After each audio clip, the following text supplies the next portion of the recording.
Mr. Farage is playing with language, and he is playing with prejudice, and he's doing it supremely well.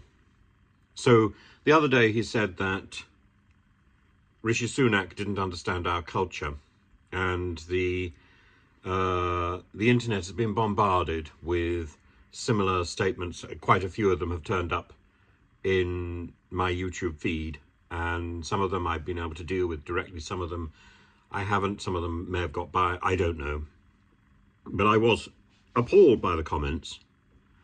And on Quensberg's show,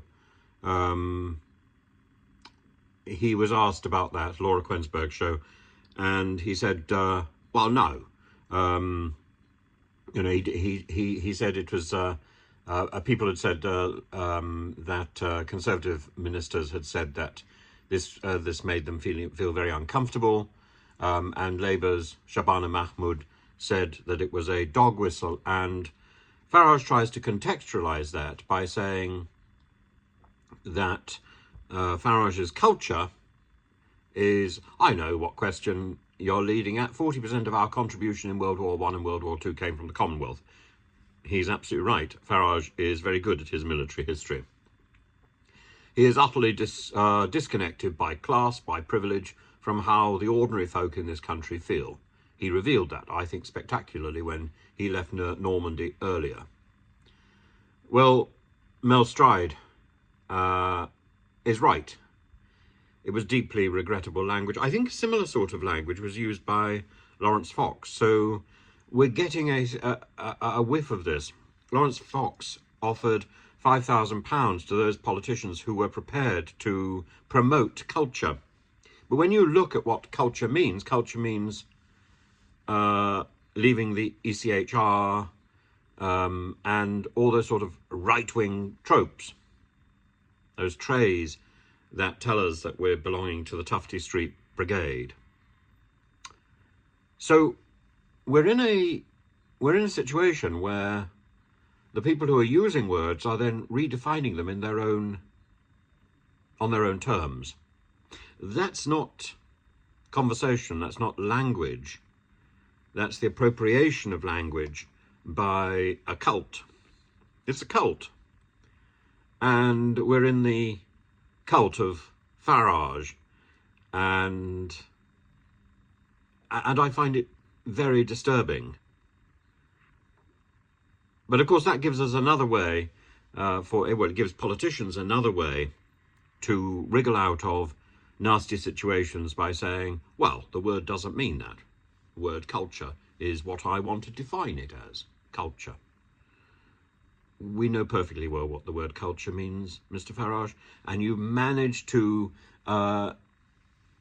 push forward prejudice and at the same time pull back and say, well, it's not what I meant.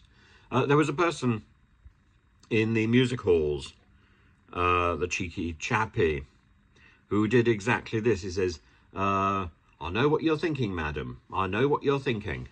Your thoughts, madam. Frankie Howard did the same thing. Oh, I know what you're thinking. Yeah, but he put it there. And Farage is not Max Miller. Farage is not Nigel, is not is not Frankie Howard. Farage is not capable of that level of wit and brilliance. Farage is a second-rate politician who has mastered his craft to perfection. He has one subject only, and that is prejudice and negation, and he does it superbly. I will never fault him for what he manages to do. The content of what he does I don't like, but his performance is second to none, and there is not a single politician in Britain to rival him. Now, do we have a first-rate politician in Britain at the moment? The answer is no.